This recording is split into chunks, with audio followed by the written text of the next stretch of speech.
muy impactados, muy bendecidos con lo que el Señor nos ministró, y creo que esta mañana también Dios hablará en nuestra vida.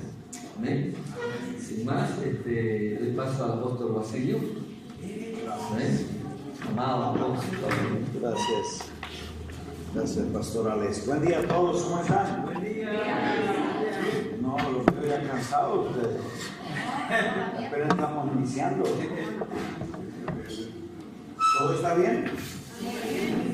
Qué bueno. Gracias por el cariño, el respaldo a esta convocatoria para ser afirmados y confirmados, como dijo Pedro, en la verdad reciente. Quedamos anoche pendientes de cerrar el punto de que este pacto nuevo estaba establecido sobre mejores promesas, porque ya eran el cumplimiento y la realidad a nosotros. Es decir, que aquellos que le fueron dadas las promesas caminaron, como dice Hebreos, muchos sin haber alcanzado lo prometido. Entonces ellos hacían una etapa de expectativa a lo que había de venir. Entonces su fe era puesta en que Dios iba a cumplir porque lo había dicho. Nuestra fe es puesta en que Dios lo ha cumplido porque Él lo dijo. Entonces nuestra fe es saber lo que Él ya dijo e hizo. La fe de ellos era esperar que Dios lo iba a hacer. Entonces por eso nosotros tenemos mejores promesas, porque es el cumplimiento de lo prometido dado a nosotros como un derecho de herencia. Ahora, si hay algo que nos desafía a los ministros del nuevo pacto, es que los profetas del antiguo, Pedro dice, permítame leerles en 1 de Pedro, creo que es verso 10. Vaya conmigo y voy a mostrarle algo importante que necesitamos nosotros trabajar. Primera carta del apóstol Pedro.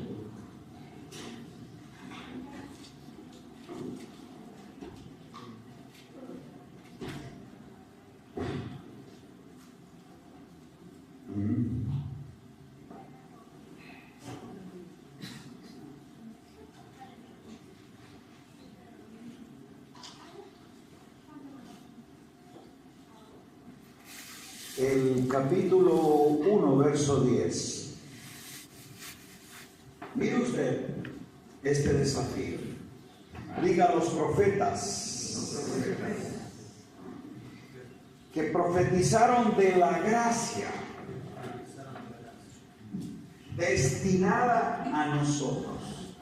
Está hablando de estos profetas del antiguo pacto, a quienes Dios le dio una palabra para su tiempo y que ellos administraron. Dios se la dio en tipo de sombra y figura. Sin embargo, estos profetas hicieron algo que nosotros no hacemos. Ahí dice, inquirieron, indagaron y escudriñaron diligentemente. Qué tremendo. Ellos que recibieron la palabra en promesa, que Dios lo iba a hacer, que estaban administrando una gracia que no era para ellos. Sin embargo, asumieron una responsabilidad con la palabra que Dios les dio a conocer, porque ellos estaban determinados con diligencia a inquirir, indagar y escudriñar qué persona y qué tiempo indicaba el Espíritu de Cristo que estaba en ellos. Pero dice que a ellos se les reveló que no era para ellos, sino para nosotros. ¡Wow! ¡Qué tremendo! Aún sabiendo de que eso no es algo propio, porque yo lo recibí en promesa. Estamos administrando una palabra profética en la que Dios promete una gracia que iba a ser destinada a nosotros.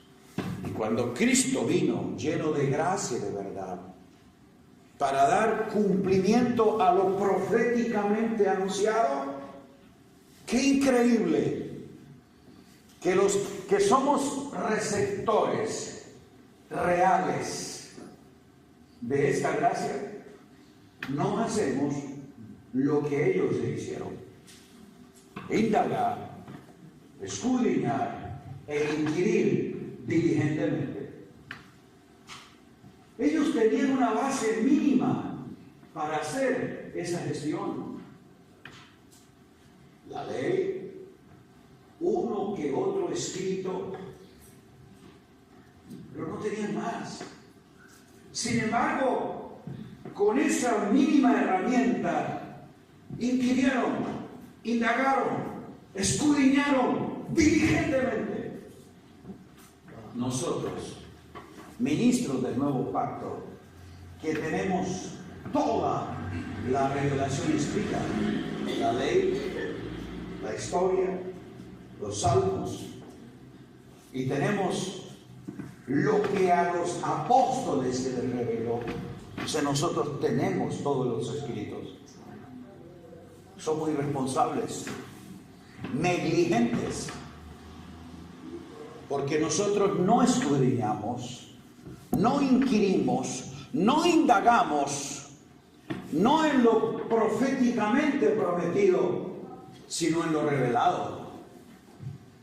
¿Está entendiéndome? Entonces, ¿qué es lo que sucede? Por no hacer una administración de esto que en gracia se nos confió, ya no como en promesa, sino como en realidad, estamos esperando que Dios haga milagrosamente las cosas, porque nosotros no las hacemos diligentemente. Con esto quiero decir es más fácil ir a buscar un profeta para que me dé una palabra, en vez de ir a la palabra para encontrar una dirección profética. ¿Aló? Pero como ni siquiera los profetas de este pacto, porque hoy hay una cantidad de profetas que parecen más discípulos de Aarón que de Melquisedec. Los profetas del nuevo pacto no son los profetas del antiguo, que tienen que usar simbologías, actos proféticos, porque eso fue el tipo y la sombra en la que ellos trataban de explicar lo que estaba prometido. ¿Me estoy haciendo entender? Un profeta del nuevo pacto es alguien que ahora sabe lo que en Cristo fue cumplido y lo administra a los santos, no para revelarlo de su crisis. Dios me muestra, el Señor me dice que usted fue rechazado en su infancia, que no te amaron, pero aquí está tu Padre Dios para darte un abrazo.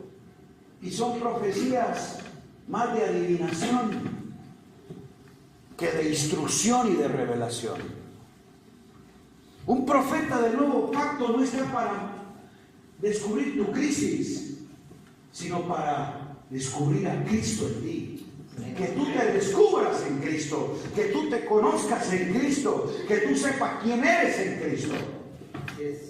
¿Me estás haciendo entender? ¿De qué indagaban ellos? ¿De qué persona y qué tiempo indicaba el Espíritu de Cristo? Hoy este profeta, entonces, como no indaga, no inquiere, no escudriña diligentemente, la gente se deja guiar por un don profético y no por una gracia profética. No es que no crean los dones proféticos, pero a ti no te edifica un don. Tú tienes que conocer el don de Dios, que es Cristo Jesús. Y eso es lo que hace el espíritu de la profecía. ¿Cuál es el espíritu de la profecía según Apocalipsis? El testimonio de Jesucristo. Es una profecía. Lo que lleva es a que tengas testimonio de Jesucristo. No que conozca la crisis en que tú estás, que conozcas el Cristo que está en ti. Y que puede dar testimonio a tu espíritu, porque los que son de Dios, el espíritu le da testimonio que son hijos de Dios y son guiados por el Espíritu de Dios. En el nuevo pacto está diseñado para que los hijos sean guiados no por un don profético ni un profeta que venga a decirle una palabra de parte de Dios, sino por el Espíritu de Dios. ¿Aló? Pero como nosotros no hacemos de indagar, de inquirir, estamos esperando que alguien nos hable de parte del Señor. Y muchos creyentes se van frustrados, molestos. Y el profeta vino y le habló a fulano, y le habló a fulano le dio palabra, y a mí ni siquiera me miró. Y eso que yo pasé al frente y impacté.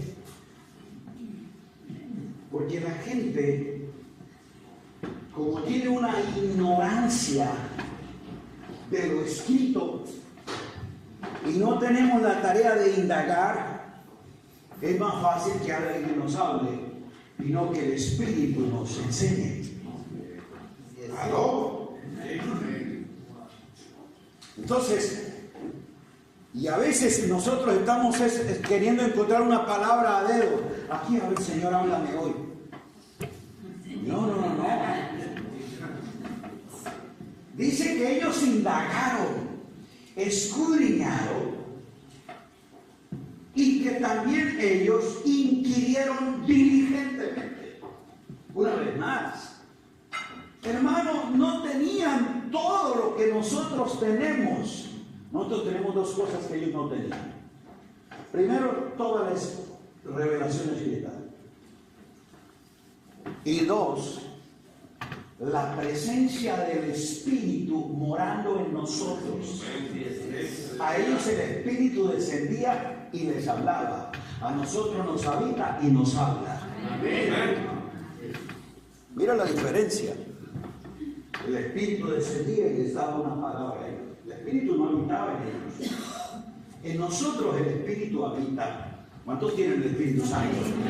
Ese es el Espíritu de Cristo que estaba en ellos para hablarles. A nosotros dijo, yo les voy a hablar el Espíritu y Él morará con vosotros para siempre. Es el Espíritu de verdad que les va a guiar a toda verdad. Ese Espíritu hoy no baja, Él habita. ¿Lo está entendiendo? Esto es maravilloso. Pero nosotros tenemos menos entendimiento que ellos. ¿Y por qué? Porque no hacemos lo que ellos sí hacían. Inquirir, indagar. Entonces hoy hay una ignorancia en la iglesia y una distracción con los dones proféticos, porque no desarrollamos el espíritu de la profecía y no tenemos un ejercicio diligente de indagar lo que está ya escrito y revelado. Nosotros tenemos precisamente en la riqueza del nuevo pacto, es la morada del Espíritu, la guía del Espíritu, y que Jesús dijo, yo se lo voy a dar para que Él tome de lo mío y se lo haga saber. O sea, yo tengo una garantía de la presencia. El Espíritu Santo que me habita no vino para hacerme sentir bien o que yo sienta un escalofrío pentecostal. Él vino es para que yo sepa de la realidad de Cristo. Para que puedan saber. ¿Para que puedan qué? Saber. Así que lo importante con lo que el Espíritu trabaja en ti no es para que tú te sientas gozoso. Es para que tú seas entendido de la realidad de Cristo. Pero nosotros no somos provocados a entender y a saber. Nosotros somos motivados a sentir. Y por eso necesitamos cambiar el lenguaje. Eso de que venga, hermano, a buscar la presencia, sienta el poder, sienta la gloria, sienta la unción. La gente viene, es eso, a sentir. Por eso se sienten de que no hubo poder y mover de Dios, porque no sintieron nada. ¿Aló? Nuestra gente tiene que ser desafiada. Venga a entender, venga a saber, venga a aprender. ¿Aló? Entonces eso ya cambia tanto la actitud del que escucha como la operación del que enseña. Yo no estoy aquí para entretenerle, mover ambientes, crear atmósferas, a ver qué sientes tú. Yo vine a enseñarte a ver qué aprendes tú. ¿Qué puedes saber de Cristo como realidad de vida en ti? Y eso es lo que hace el Espíritu en el nuevo pacto. Tomar de Cristo, eso no lo sabes. Y Jesús habló de esta dinámica. Y el ministerio del Espíritu es a darnos la realidad de la palabra. Porque en el nuevo pacto la promesa era esta. Por eso ya está cumplida. En este nuevo pacto, yo ahora voy a escribir en sus mentes y corazones mi palabra. Y todos me conocerán. Yo hubiera gritado aleluya.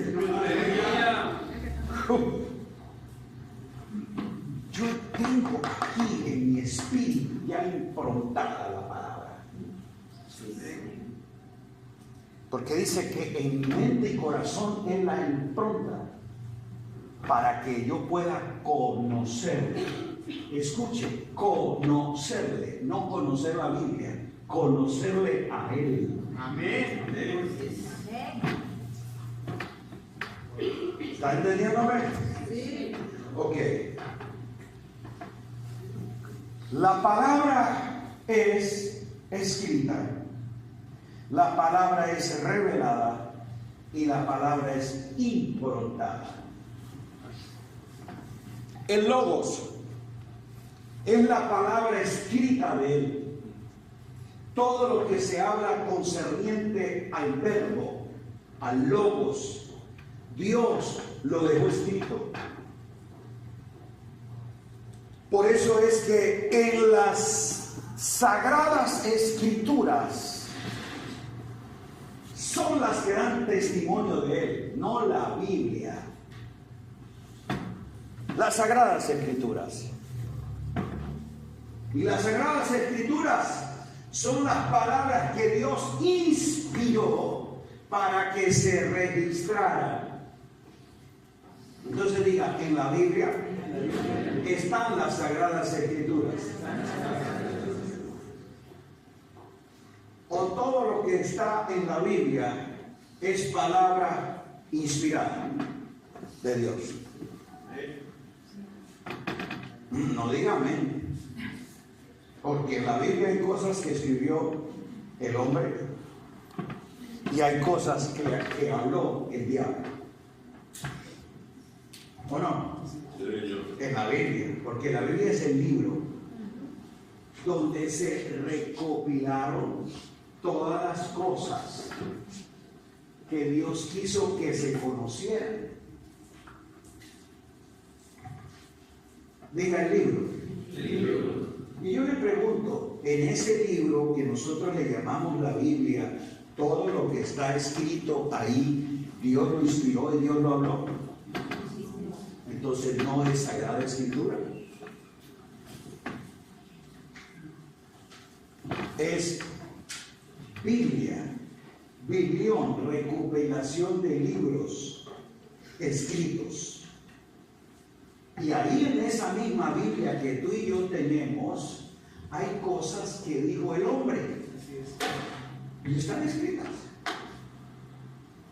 El mismo Pablo dice, esto digo yo, no el Señor. ¿Lo ha leído? Sí. Y está ahí escrito. Lo dijo Pablo. Así también en la Biblia hay historia. Muchas cosas fueron asuntos históricos que Dios quiso que se registraran para conocer los hechos.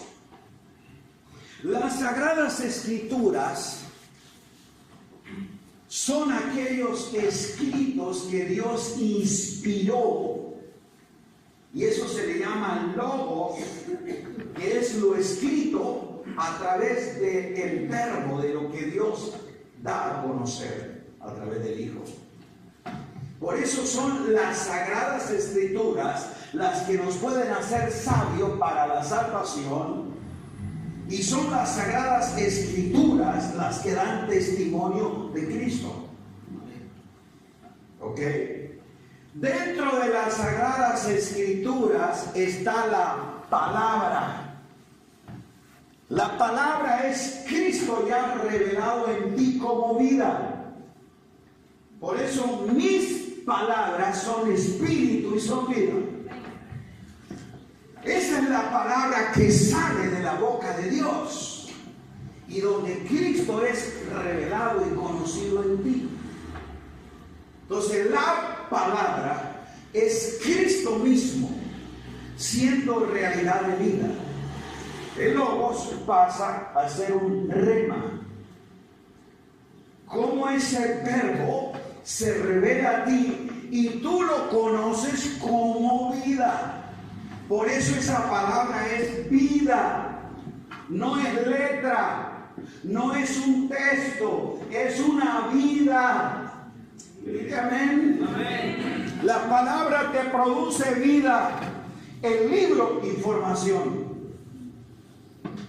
Entonces la palabra que sale de su boca, que es la palabra en la que Él habló las cosas desde el principio y las hizo en el verbo que es Cristo, es para provocar en nosotros vida. Por eso es que tú puedes ver la palabra a través de las Escrituras, desde Génesis y cada libro de la Escritura, tú vas a ver a Cristo. En todas las Escrituras lo que se quiere revelar es a Cristo. Porque las Escrituras son las que dan testimonio de Él. Aleluya. ¿Estoy haciendo entender? Esa palabra escrita es para que tengamos testimonio de Él. Pero de Él como vida. Y cuando yo capturo esa palabra en mi espíritu, produce vida. En mi cabeza, información, datos. Pero mi espíritu produce vida. Por eso cuando Dios me habla, Dios no habla a mi oído, Dios habla a mi espíritu. Porque Dios es espíritu. ¿Lo está entendiendo? Oh, aleluya. Recibe en tu espíritu. Porque si lo oyes en tu espíritu, amén, es que tú puedes tener el conocimiento de la palabra. Hay mucha gente que viene y solo trae las orejas, pero no escuchan el espíritu. Entonces están oyendo los sonidos, las palabras, pero no capturan la voz. Capturar la voz es entender que dentro de todo esto había una palabra, no el discurso. Yo te puedo estar dando un discurso, pero dentro de ello Dios te tiene una palabra. ¿Me estoy haciendo entender? Esa es la que tienes que escuchar. Y si en tu espíritu la recibe, ahí produce vida. Así es. Hay gente que viene y lo que trajo fue las orejas para escuchar al predicador a ver qué error teológico tiene. Usted no trajo tu espíritu para recibir una palabra de Dios. Usted trajo por un oído crítico, pero no un espíritu receptivo. Y en este nuevo pacto dice que Dios la escribe en tu mente y en tu corazón, que tiene que ver con tu ser interior. ¿Y cómo la escribe? Pues antes la escribió en tablas para que fueran la palabra que gobernara la vida de esa nación. Pero ahora a este nuevo pueblo la ha escrito es en su mente y en su corazón para que todos le conozcan. La palabra allí, ya entonces les expliqué, diga logos. Esa es la palabra escrita y es para todos. Rema es la palabra inscrita o revelada y es para algunos en momentos puntuales. Pero hay otro término que diga grafos. Y esa es la palabra suscrita, dirigida particularmente a cada uno, pero es la palabra esa que aparece ahí en Hebreos, de estar improntada. Grafos es la idea de estar marcado. Por eso se le llama epígrafos a los escritos, porque era lo que se marcaba con tinta sobre un pergamino, sobre un rollo. Pero era algo que se hacía también para marcar un esclavo o una propiedad, un bien o un objeto. El dueño, para mostrar propiedad sobre ese esclavo, sobre ese objeto, tenía a cada quien una marca, o una señal, o un símbolo. Si tuviera en la época, entonces digo, bueno, voy a marcar mis esclavos. Y me mandé a hacer esto, que se llama Basilio.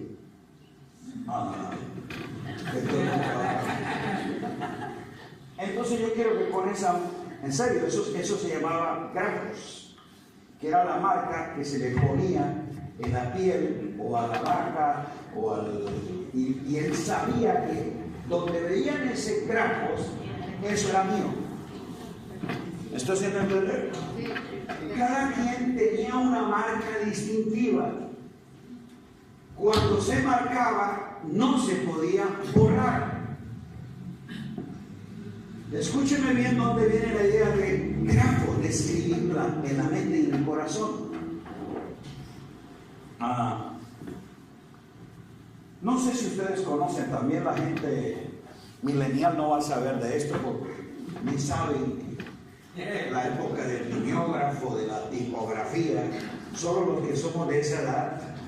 Pero les voy a explicar, los contemporáneos me entienden. Hoy está la época digital, la láser y todas estas cosas, pero antes se imprimía de otra forma. Era tarea de un tipógrafo, por eso se le llamaba tipógrafo, el que seleccionaba los tipos, las letras, para graficarlas. Si yo quería entonces hacer una tarjeta de invitación, les invito 15 de septiembre, me voy a casar.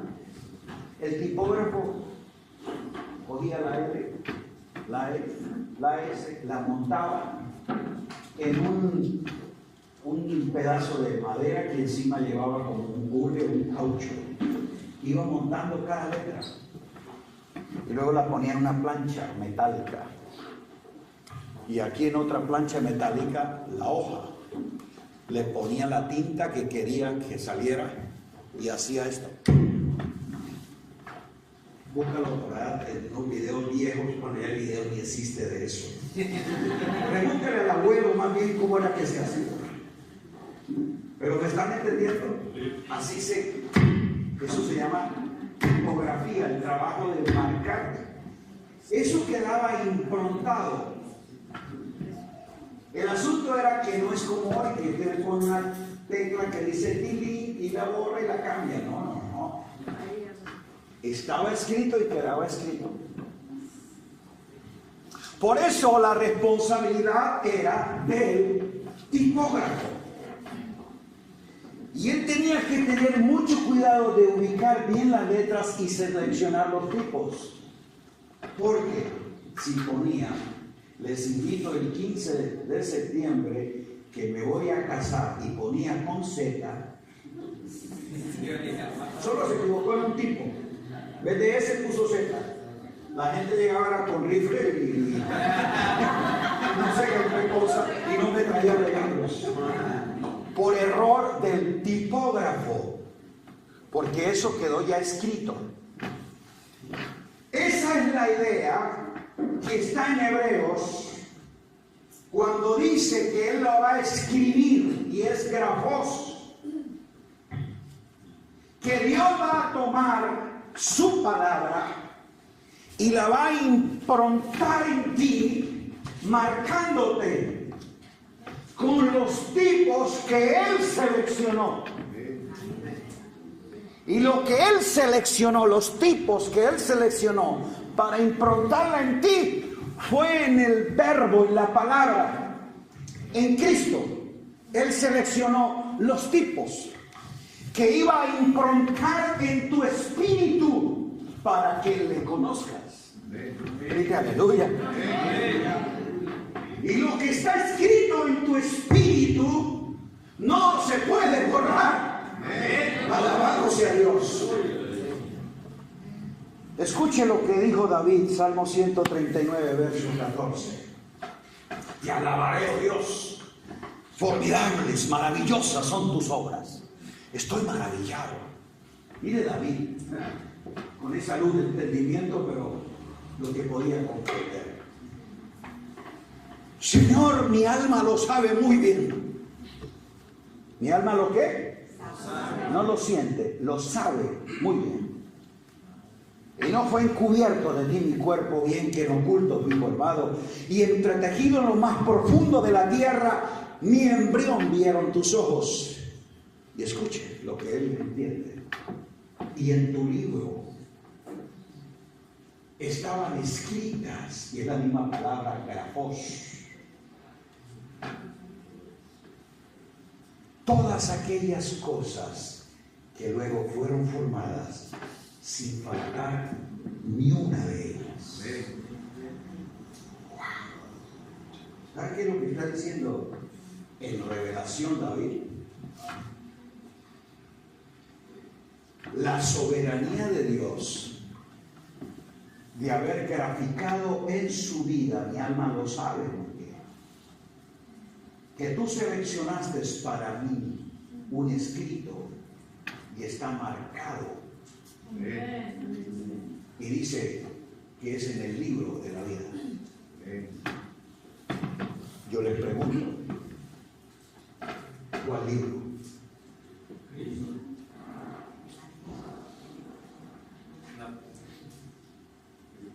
Algunos piensan que Dios tiene allá en el cielo un libro grande donde está escribiendo el nombre.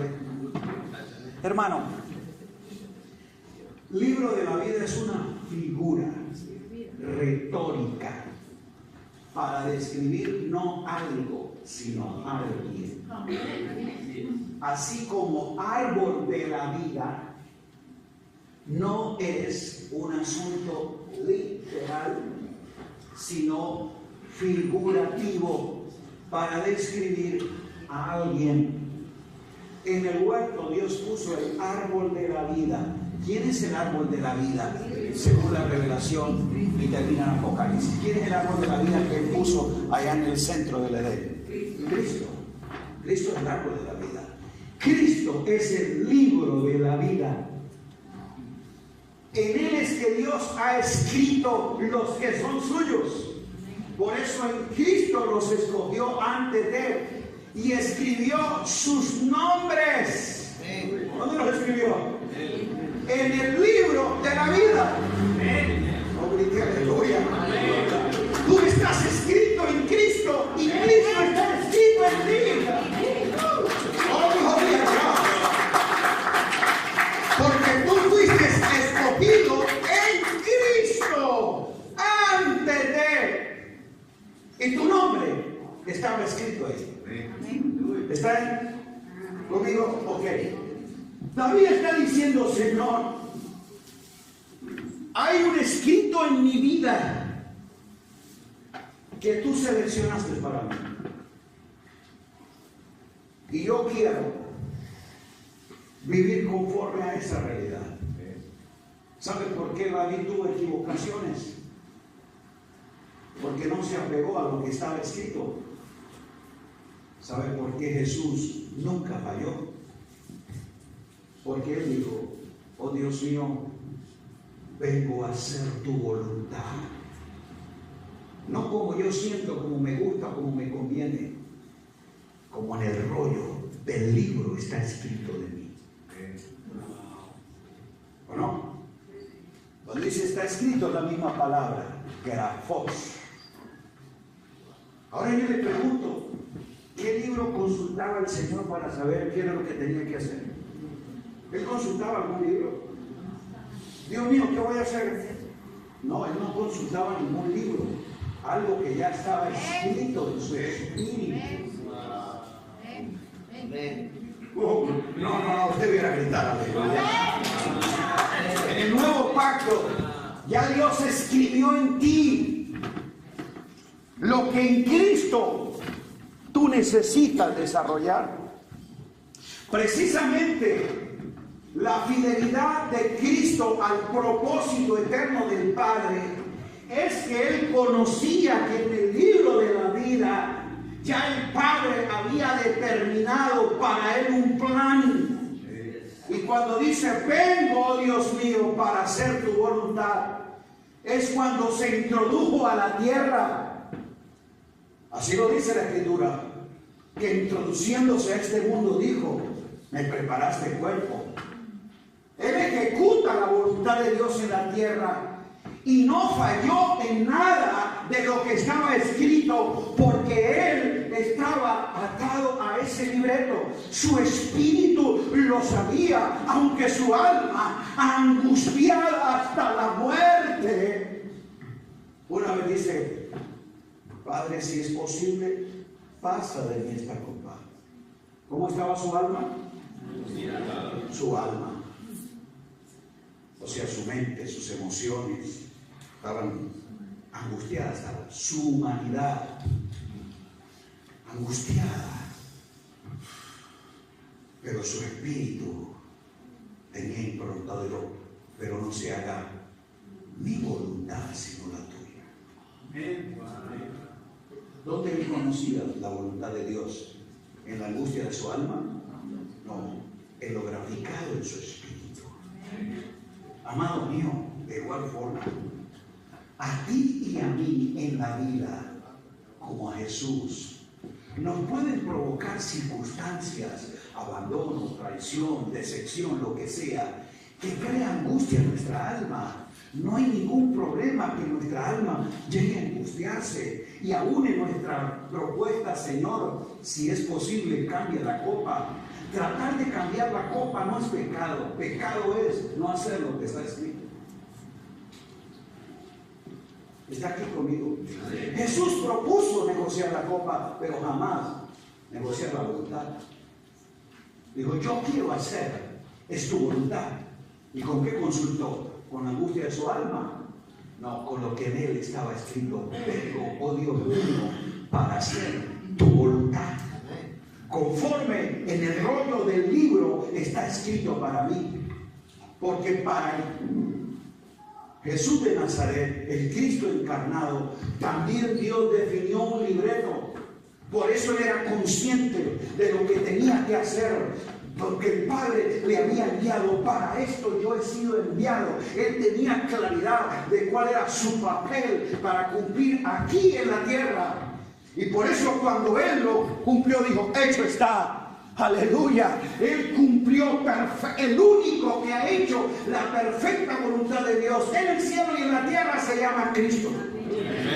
Y por eso es que en Cristo Él dijo, cumplido está. Y ahora, para que ustedes conozcan también lo que yo he escrito sobre sus vidas, no les voy a dejar a ustedes un pergamino, les voy a dejar mi palabra escrita en sus mentes y sus corazones, y me van a conocer. Alabado sea Dios. Por eso es que yo necesito sabiduría, Señor. Dame entendimiento de qué es lo que está escrito de mí. Y aquí es donde muchos creyentes pueden leer la Biblia, conocer el versículo, cargar la Biblia y no saber qué es lo que se está escrito de ellos. Usted ve con tristeza muchos creyentes que se saben de memoria el Salmo 23, el Salmo 91, el 121 y viven en angustia. Usted puede saberse el versículo, usted puede leer la Biblia todos los días y no saber qué es lo que está escrito de ti. ¿Aló? Porque eso se te tiene que revelar en tu espíritu y le conocerás. Entonces la gloria de esto es que tú puedes saber lo que Dios ha determinado sobre su vida para que seas también fiel al propósito. Pablo dice en Corintios 2:10, Dios nos las reveló a nosotros por el Espíritu, porque el Espíritu todo lo escudriña aún lo profundo de Dios. Y nosotros no hemos recibido el espíritu del mundo, sino el espíritu que proviene de Dios. Escuchen, para que sepamos lo que Dios nos ha concedido. Amén. Gloria. Oh, gloria. Ya en nosotros está improntado todo lo que Dios nos ha concedido. Diga todo. Es en Cristo. Por eso yo necesito conocer el verbo, que en Cristo, la palabra escrita donde Dios habló para mí ahora, yo pueda saber qué es lo que está escrito. Y por eso el espíritu de la profecía es para darte testimonio de Jesucristo, para que tú puedas saber lo que está escrito de ti en Él. Puedas saber quién eres en Cristo, qué tienes en Cristo, para qué vives en Cristo. O sea, que tú también puedas, como Él, hacer la voluntad de Dios. Tú y yo hemos fallado porque muchas veces hemos hecho nuestras decisiones, pero no hemos seguido su dirección. Los que son de Dios son guiados por el Espíritu de Dios. Y el Espíritu de Dios siempre te va a conducir a la voluntad de Dios, que es buena, agradable y perfecta. Si te has equivocado, no fue porque Dios falló o la profecía no se cumplió, porque te saliste del libreto. Porque vas también a enfrentar al tentador y la tentación. Pero cuando tú sabes y entiendes el plan de Dios para su vida, y sabe cómo es, no solamente el fin, sino los medios. Porque el fin era restaurar el reino de Dios, pero la propuesta era un medio equivocado. Yo te daré los reinos si postrado me adorares. O sea, puedes obtener el fin por el medio incorrecto. Y él dijo, a ver, yo quiero mirar a ver si el libreto dice esto. Y le suelta la palabra, grafer, grafos. Fue lo que le dijo. Él no le citó un texto bíblico. Él fue a la escritura, a lo escrito, y entendió que ahí estaba. Grafer, grafos. Yo, para recuperar el reino, no es de esta manera, es a la cruz. Y por eso, por lo que estaba puesto delante de él, sufrió la cruz. Entonces, amado mío, tú y yo podemos enfrentar la seducción del engaño cuando tenemos conocimiento de la verdad, de lo que está escrito. Y si mi espíritu lo sabe muy bien, va a decir: esto es lo que Dios dice de mí. Oh, grite aleluya. Dios ha enfrentado para ti en tu espíritu lo que ha escrito. Él sabiamente seleccionó. Él no estaba improvisando a ver qué sale para este. No, Él escogió para ti lo que iba a improntar en Cristo. Y en Cristo Él seleccionó asuntos particulares sobre tu vida. Por eso todos pertenecemos a un mismo propósito, pero tenemos distintos planes. Dios tiene un solo propósito con todos. Diga el propósito eterno. Planes sí son particulares. Los planes que Dios tiene contigo son distintos a los que tienen conmigo. Los planes. Pero el propósito sí es el mismo contigo y conmigo. ¿Entendimos esto? Amén. Yo puedo ser efectivo en los planes si sé lo que Dios ha escrito de mí. Y para saber qué es lo que está escrito, yo no necesito conocer el libro, sino el propósito eterno, donde en el libro de la vida que es en Cristo, yo puedo entonces saber lo que Dios ha desarrollado para mí. Escúcheme bien, porque algunos dicen: usted no necesita la Biblia. No, la Biblia es el libro. Las Sagradas Escrituras nos dan testimonio de él para encontrar la palabra que Dios sacó de su boca para mí. Y la palabra que salió de su boca no vuelve a ir vacía. Que salió de su boca. ¿Qué dice Hebreos? Dios, habiendo hablado en otros tiempos a los patriarcas y a los profetas, ahora, ¿cuándo? Ahora Dios suelta una palabra a ti por el Hijo. Por eso esa palabra que está improntada es la que yo entonces ahora entiendo en lo que Dios tiene establecido para mi vida. Y puedo descubrir los planes que Dios tiene para mi vida. Aquí es donde va otra vez la inquietud de gente que en un pacto anterior fue más responsable, más diligente de gestionar la palabra que le fue dada. Un ejemplo: Caleb. Dios le da una palabra en Cades Barnea. Y le dice: a ti y tu descendencia daré esta tierra por herencia, y todo lo que pisare la planta de vuestro pie será vuestro. Esa fue la palabra que él recibió. Caleb la recibió. Han pasado 45 años y él ya tiene 85.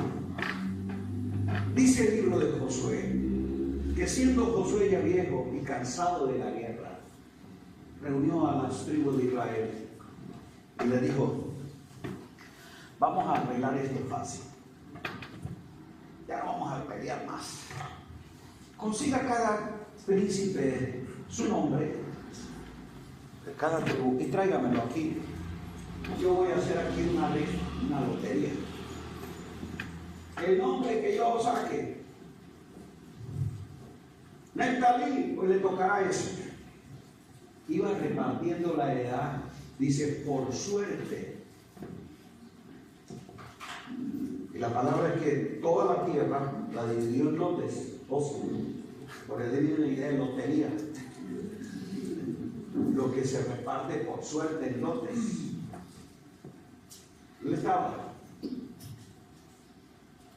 Y saca. Y cuando estaba en un momento, levanta Caleb. A mí no me metan en esa rifa. le dijo esta palabra, pues, tú sabes la palabra tocante a ti y a mí. Porque Jehová Dios nos dio en Cades Barnea. Él no me dijo que metan mi nombre en una baloca a ver qué territorio me pertenece. Lo que Él nos dijo fue que la herencia nuestra sería lo que sale la planta de nuestro pie. Y le dice a Josué, dame pues a mí ahora ese nombre. Quiero toda esa región y yo voy a poseerla. 85 años tiene Caleb. ¿A qué edad recibió esa palabra? Él la tenía ahí en su espíritu. Esa palabra le había marcado. Y con esa palabra caminó 40 años en un desierto que no era para él. Porque él nunca se vio en el desierto, él siempre se vio, fue en la herencia. El desierto fue el proceso que los hijos de Israel estuvieron viendo el poder de Dios, viendo la provisión de Dios, pero nunca entendiendo el propósito de Dios. 40 años yo escuché a los incrédulos diciendo volvamos a Egipto.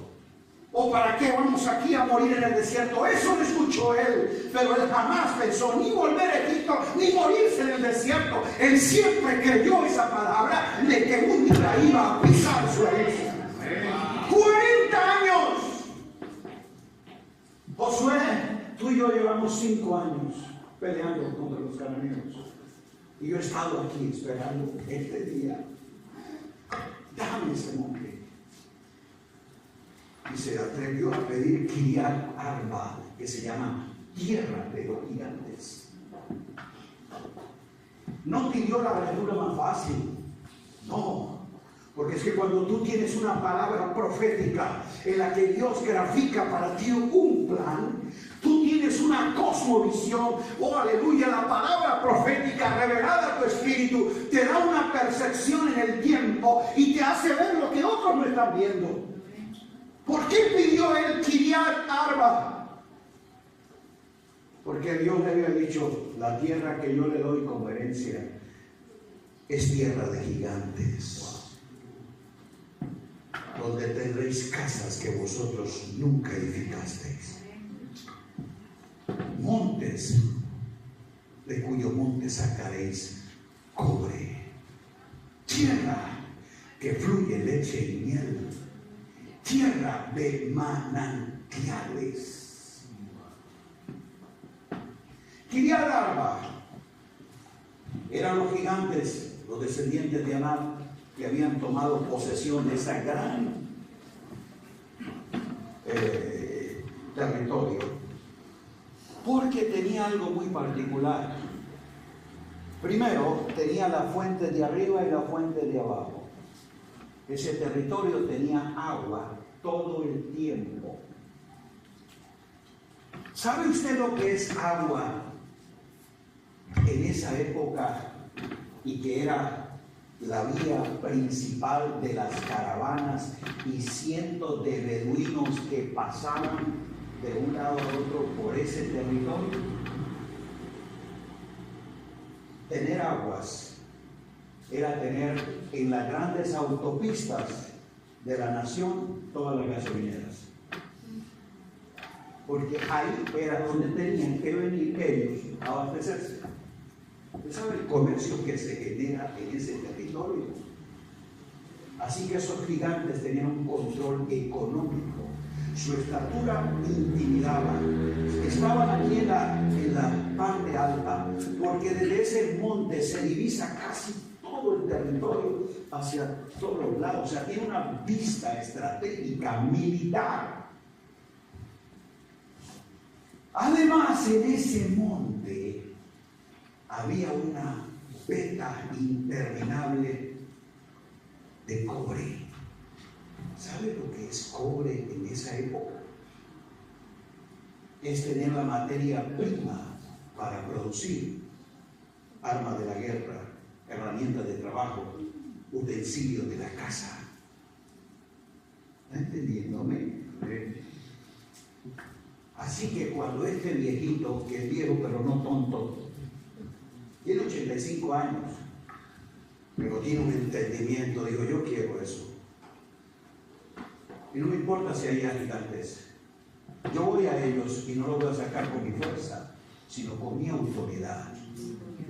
Porque cuando ellos escuchen de que yo reclamo mi herencia, les voy a decir, se van de aquí porque ustedes son inquilinos invasores. Esto se me dio a mí por herencia hace 45 años. Aquí está la escritura, la palabra escrita en el libro. Dios me la dijo, Dios la graficó y aquí está escrita. Yo la reclamo. Cuando él entra y toca Kiriat Arba, dijo que ahora se le cambia el nombre.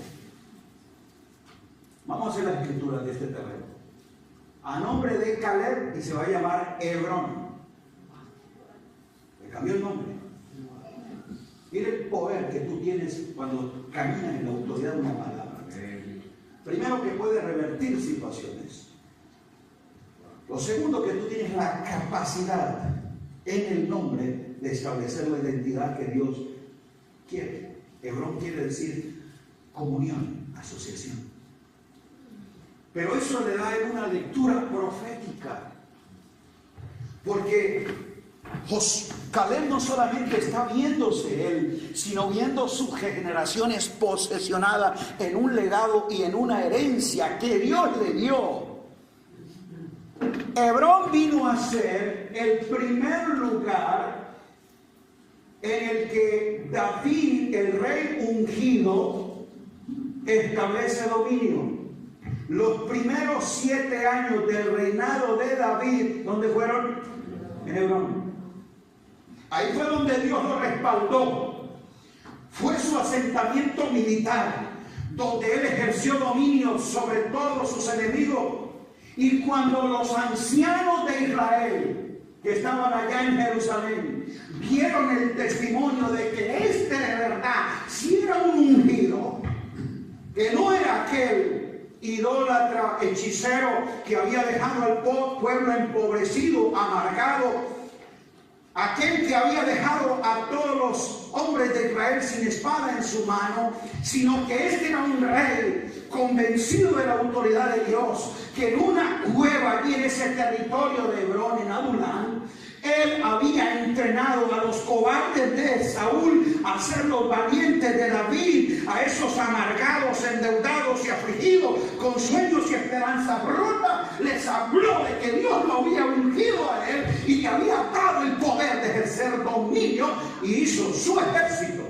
Con ese ejército, en 7 años, dice la escritura, David extendió sus dominios.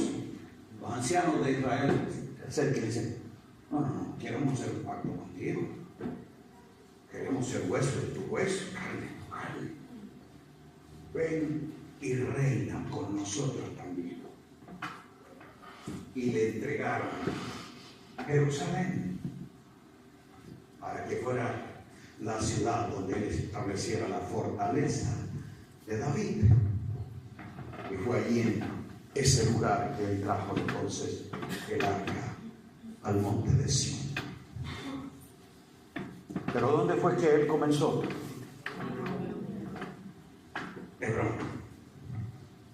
Hermano, la palabra profética que está para ti marcada en Cristo,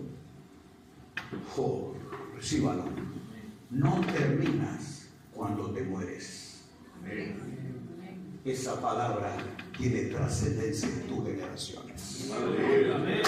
Porque dice la escritura que aún nosotros muertos, las obras continuarán con nosotros. Levante su mano.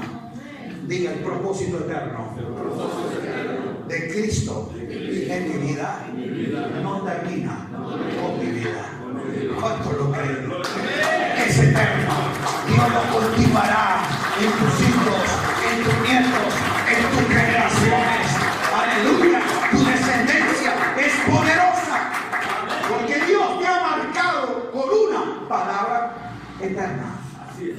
Amén. Y es dada en el Cristo eterno. Y esa palabra no fue para una necesidad temporal, sino para un propósito eterno. ¿Cuántos lo creen? Por eso yo necesito entender esto. Oh Señor, ayúdame a conocer la palabra escrita para mí en Cristo.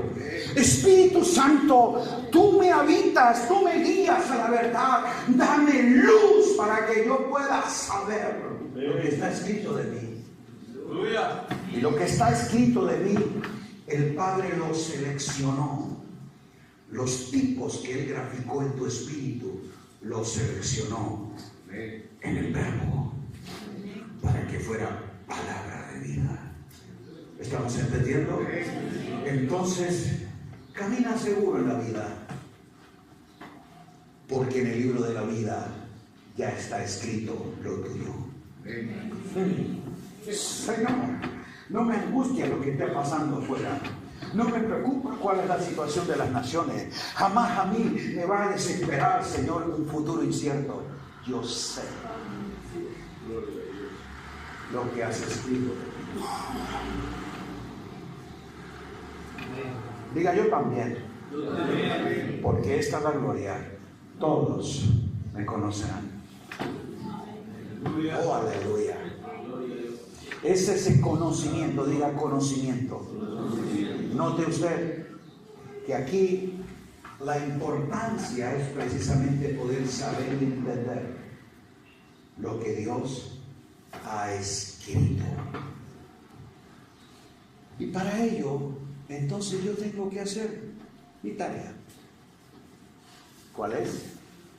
Inquirir, indagar, escudriñar. No es poner cada mañana el dedo a ver en qué salmo me sale para hoy. Es ir a la palabra escrita. Y aquí es donde tú tienes que seleccionar lo que está escrito para ti. Diga, ahora. Hay muchos creyentes todavía queriendo encontrar dirección de Dios para su vida, leyendo relatos históricos. Voy a entrar ahí. Porque si tú no sabes en quién es que Dios escribió para ti, vas todavía queriendo encontrar en la historia.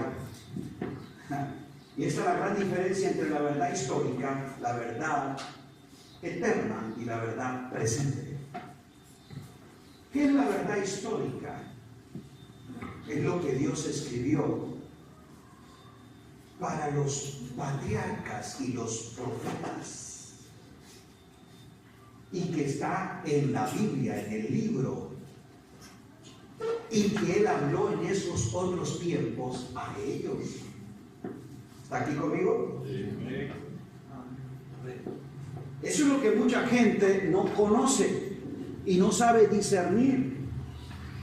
Por eso les cuesta saber que Dios le habla a su espíritu, porque no entiende que ha sido improntado, graficado en Cristo lo que Dios ha escrito para ti. Ay, Señor, lo que Dios ha escrito para ti no está en la Biblia, está en Cristo.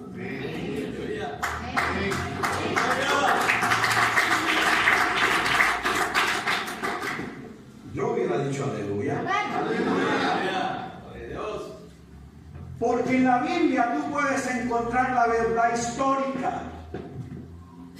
Y esa verdad no es para ti. No es la que te gobierna, no es la que te dirige, porque fue la verdad que Dios dio en la revelación progresiva, en la dispensación de los tiempos. Dios habiendo hablado en otro tiempo, habiendo hablado en otro tiempo a los patriarcas y a los profetas. Eso se llama verdad histórica. En la que en la historia Dios ha hablado. ¿Lo hacen entender? Sí. Ahí tú no puedes encontrar lo que Dios ha escrito para ti.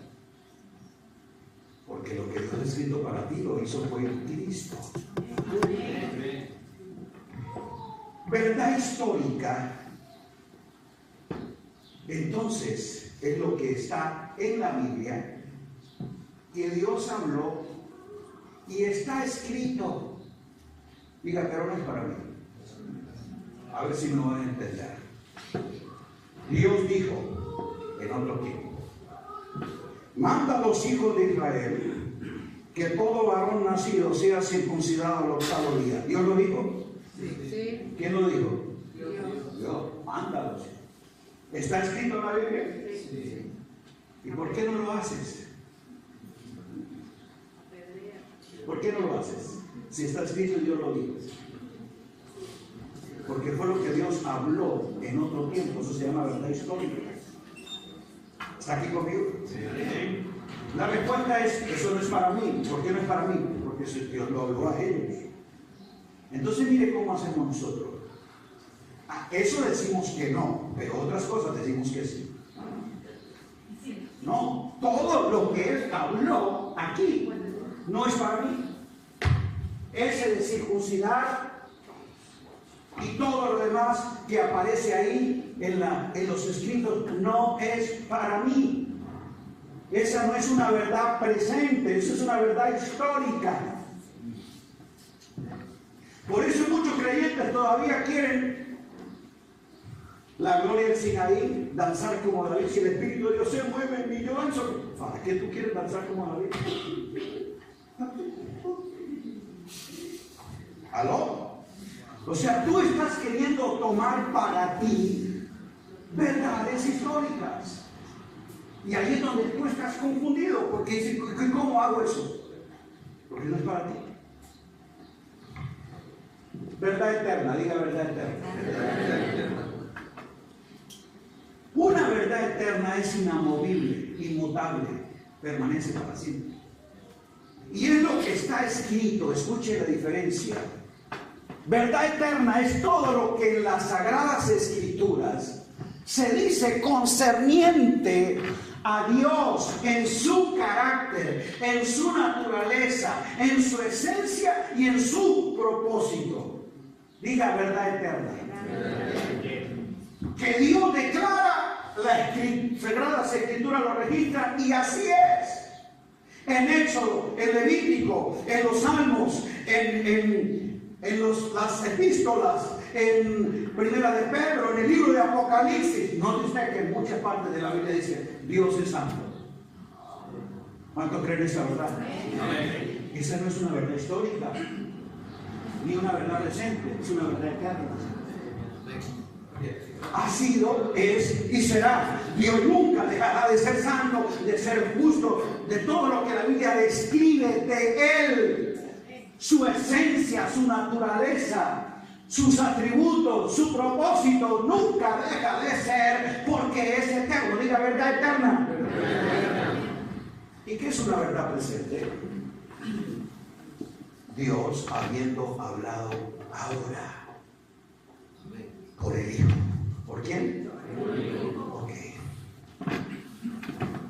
Y aquí está, voy a poner algo bien delicado, espero me lo ayude a entender.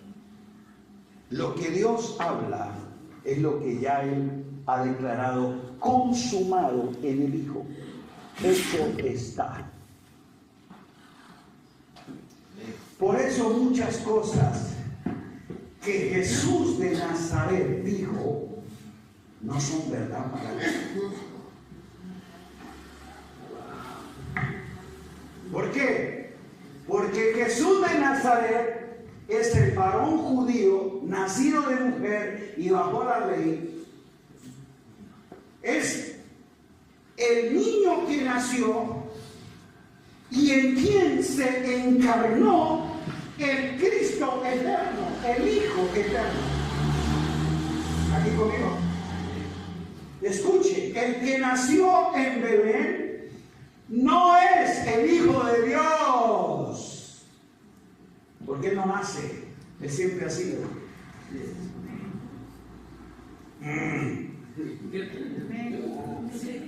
Tenemos más teología católica romana que apostólica.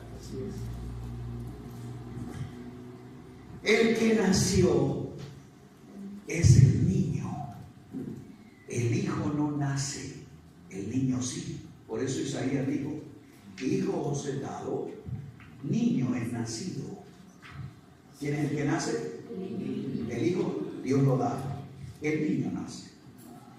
De tal manera amó Dios al mundo que dio al hijo.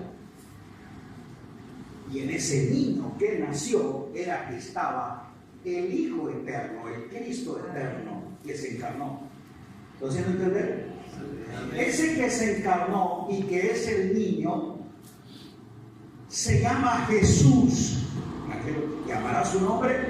Jesús. Ok. Jesús de Nazaret, varón judío. Jesús sí es varón, Cristo no. Amén. Jesús sí es judío, Cristo no. Ay, ay, ay. ¿Aló? El Cristo eterno en quien tú eres, si alguno está en Jesús de Nazaret, en Cristo, nueva criatura es. Y en Cristo no hay ni varón, ni hembra, ni judío, ni gentil. ¿Usted entendiendo? En Cristo, en Cristo. Entonces muchos confundimos y no entendemos lo que Dios habló en otro tiempo. Recuerde que son dos tiempos. Estos antes de y estos después de. El nuevo tiempo, la nueva era, el nuevo orden, la nueva creación, la nueva criatura y el nuevo hombre surgen con la muerte y resurrección de Jesús, el Cristo. ¿Entendió? Hay cosas que Jesús de Nazaret dijo que no son para nosotros. Se las dijo a los fariseos, a las multitudes y aún a sus discípulos judíos antes de la cruz.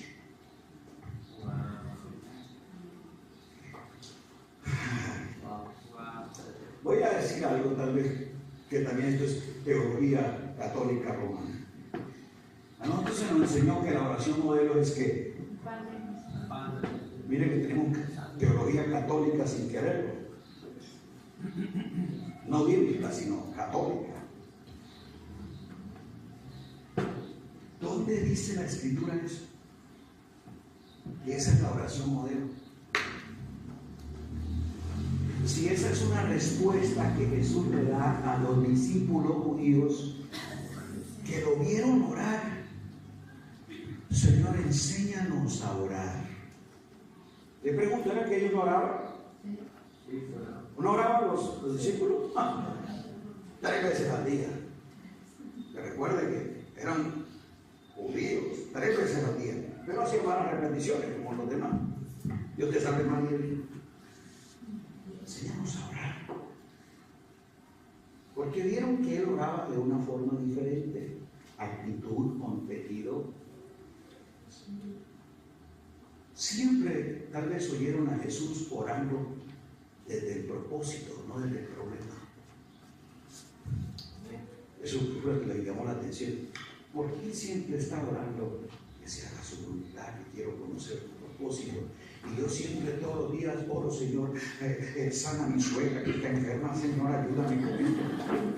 Y él nunca pide por ningún problema, porque él ora es por propósito, no por problema.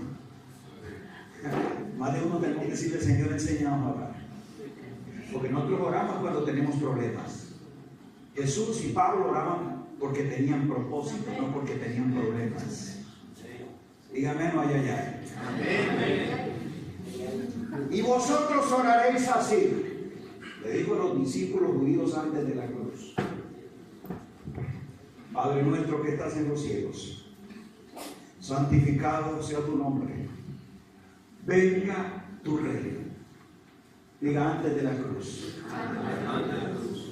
Yo tengo que orar, venga tu reino, porque su reino no había venido. Él vino a traer el reino. Pero el reino fue recuperado, el reino fue restablecido de nuevo en la tierra cuando Él dijo: toda potestad me da en el cielo y en la tierra. Y ahora han venido a ser los reinos de nuestro Dios y de nuestro Cristo. Ahora, pero aquí todavía el reino no estaba recuperado, porque el príncipe de este siglo no había sido juzgado, ni tampoco el pecado había sido quitado. Aquí, nosotros los creyentes que estamos aquí en este pacto, yo tengo que decirle: Señor, venga a tu reino. No, yo ya entré a su reino. Él me sacó de la potestad de las tinieblas y me entró ¿a dónde? Al reino de su amado Hijo. Yo he nacido de nuevo, y el que nace de nuevo puede ver y entrar ¿a dónde? Yo no tengo que decir: venga a tu reino. El reino ha venido a mí. El reino ha venido a mí, porque el reino no es un lugar al que me voy cuando me muera. El reino es alguien a quien yo iré, y es Cristo.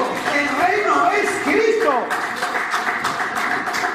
Por eso Él le dijo a él: el reino está entre vosotros y con vosotros. Y le hablaba de algún lugar, le hablaba de Él. Diga: el reino es Él. En Cristo yo recibo el reino y el reinado de Dios. No es un lugar físico al que me voy a ir cuando me muera. Es a alguien al que yo entré, y un ámbito en el que yo estoy. Entonces vivo un reino que por ser un reino eterno, es un reino ya y es un reino después. ¿Lo está entendiendo? Amén.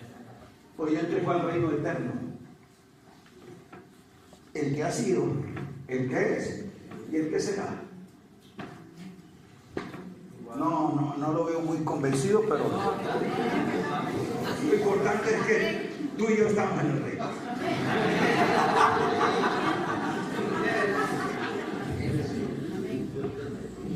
Y segundo,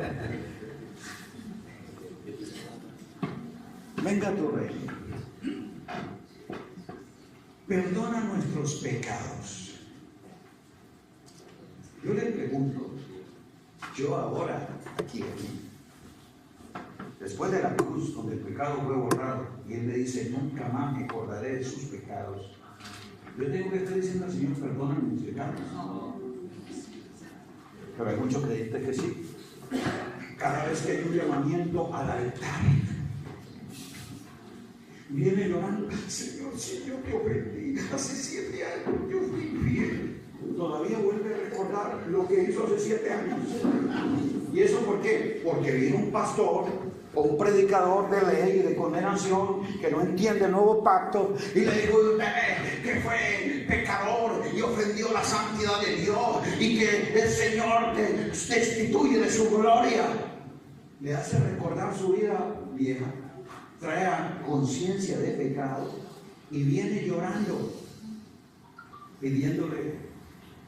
Los que somos pastores sabemos eso, la cantidad de consejería que le tenemos que dar a gente que vive bajo culpas de situaciones no de ayer, de años todavía, ¿o no?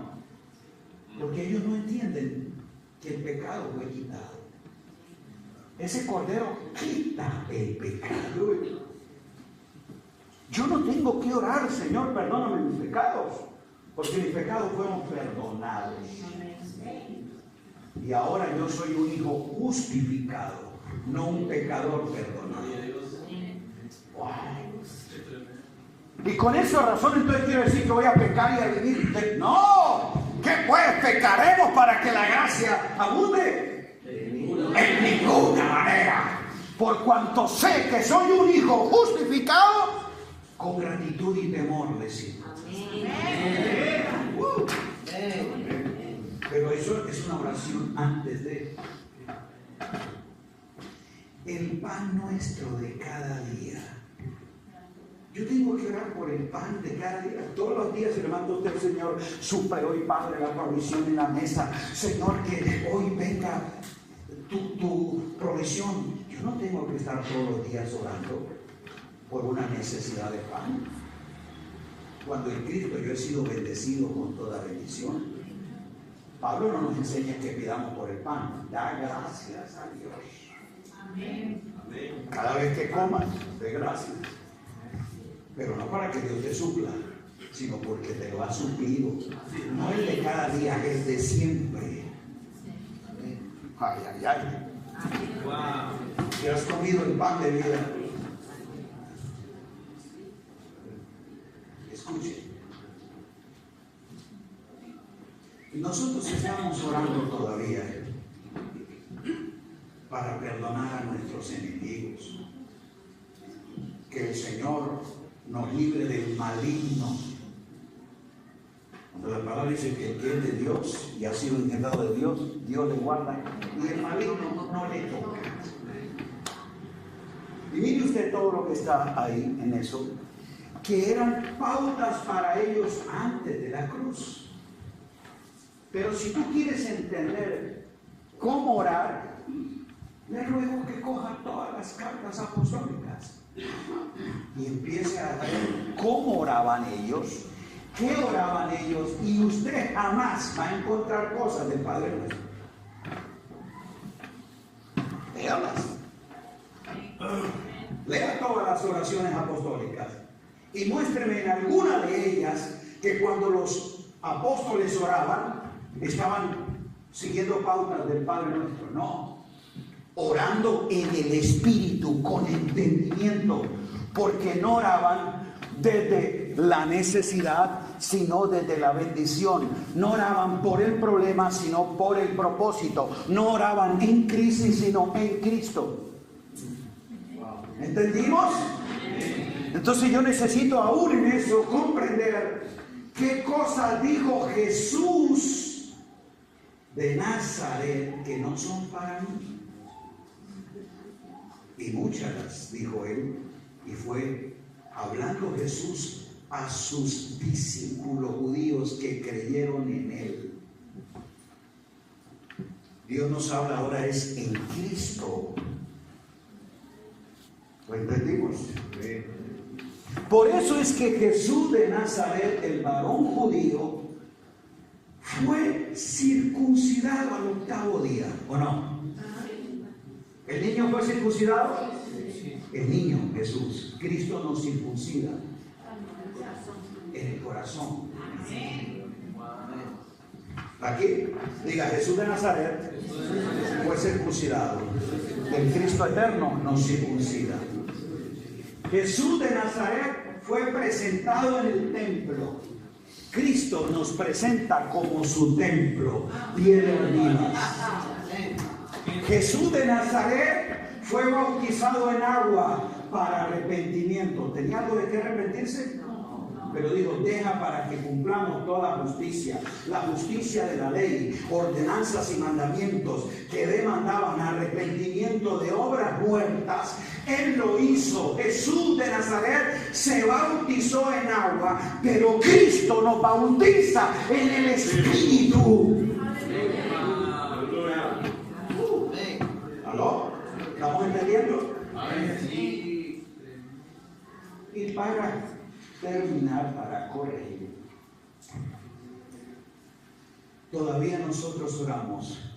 Y Padre, todo esto te lo pedimos en el nombre de Jesús de Nazaret.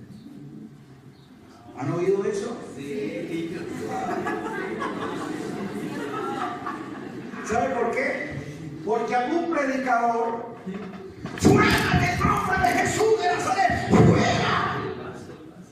Y como nos gustó, nosotros repetimos.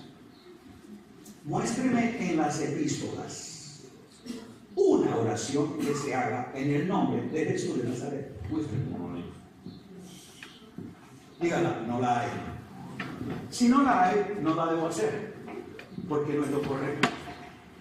Yo oro es en el nombre de nuestro Señor Jesucristo, en el nombre que es sobre todo nombre, y ese nombre se lo dio el Padre cuando le exaltó y le dio un nombre que es sobre todo nombre,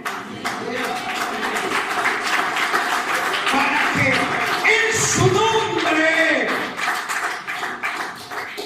Nazaret, ¿quién se lo dio? El ángel al encarnado. Este se lo dio el Padre al ascendido, al resucitado. Ahora bien, por favor, no quiero que me tiren piedras, voy a aclararle algo. Amado, no se sienta mal, ni piense entonces que Dios no le escucha. Porque usted está orando ahora como oro. Es que es una de las crisis que uno entra. En serio, cuando uno va conociendo eso, dice, y ahora como oro, y ahora como predico, y ahora como canto. Porque cuando tú cantas una cantidad de incoherencias, ¿no? Que baja tu gloria, y una cantidad de cosas, y ahora como canto. Pues sencillo, empieza a revisar todas las canciones y todo lo que esté fuera del pacto va a cambiarlo. Grave problema le puse porque el 99% de las canciones las tendrá que cambiar. Pero es necesario hacerlo. Y ya le voy a explicar por qué. Entonces uno entra en crisis, ahora como oro.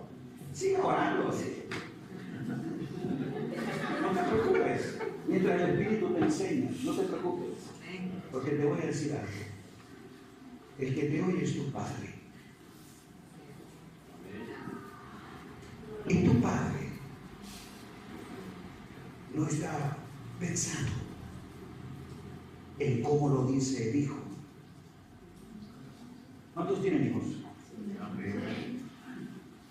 1 año, 2 años. Papi, quiero ir al parque. Usted no lo lleva al parque porque dijo parque.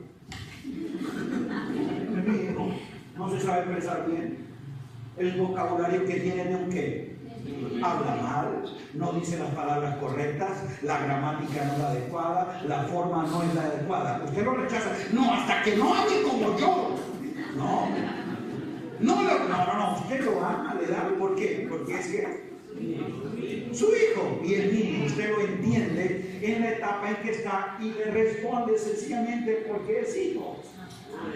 De igual forma, que yo le hable mal, que yo lo cante mal, no quiere decir que él no me va a amar, no me va a responder en calidad de hijo. En calidad de hijo me ama y me responde en calidad de hijo.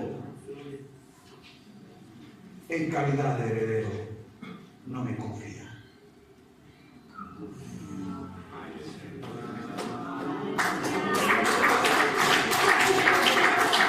Porque Gálatas 4:1 dice que entre tanto que el heredero es niño, en nada difiere a un esclavo, aunque es señor de todo. Hermano mío, escúchame. Aquí no es asunto de atacar ritos, de ir en contra de la iglesia o de cambiar las cosas. Aquí estamos tú y yo queriendo entender la administración de una economía que Dios definió en la cruz, donde sus negocios fueron afirmados en un pacto eterno. Le voy a decir por qué es necesario cambiar vocabulario, forma de decir las cosas. No porque perdamos la salvación, no porque Dios no nos ame, no porque Dios no nos responda. Es porque no somos confiables para administrar una herencia. Tienes tu hijo de 3 años. Ay, papi, yo te estaba esperando. Yo a ti te amo mucho, tú eres muy lindo, papi, tú eres lo más bello que yo tengo. Y quería que me llevara al parque. Yo quiero comer un helado contigo. Entonces, ¿qué hablando? Ay, qué bueno, hijo. Justamente ese era el momento que yo esperaba, porque precisamente quiero compartir con algo una decisión. Me proponen en la bolsa hacer unas inversiones al 36% anual, solo que el riesgo de pérdida es el 0.3 si yo muevo esta. ¿Usted cree que el papá le va a hablar a su hijo de negocios?